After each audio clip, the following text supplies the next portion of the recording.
तर मंडळी, आज आपण चटकदार खांडवे बनवणार आहोत। तुम्ही जर हे खांडवे खाल ना तर खरंच इडली अप्पे विसरूनच जाल, एवढे भारी लागतात हे खांडवे। सगळ्यात आधी 3 ग्लास तांदूळ आणि 1 ग्लास हरभऱ्याची डाळ स्वच्छ धुवून घ्यायचे।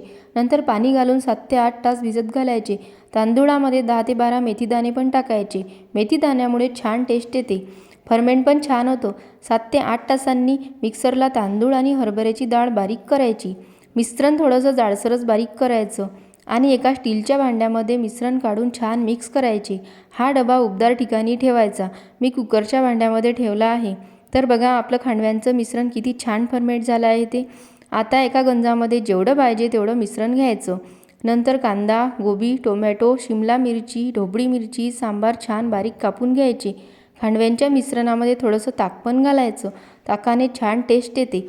नंतर बारीक चिरलेली गोबी, कांदा, सांबार, टोमॅटो, ढोबळी मिर्च, शिमला मिर्च, चवीनुसार मीठ, लाल मिर्च पावडर, हळद टाकून छान मिक्स करायचं आणि कढईमध्ये थोडंसं तेल घालून मोहरी तळतळ फुटू द्यायची आणि आपण बनवलेलं खांडव्यांचं मिश्रण छान गोलाकार टाकायचं।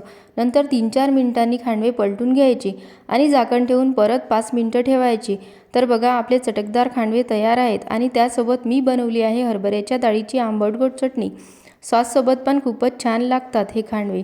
तर मंडळी, तुम्ही पण करून बघा, तुम्हाला पण नक्कीच आवडतील आणि सोबतच चॅनलला लाईक, सबस्क्राईब आणि शेअर करायला विसरू नका।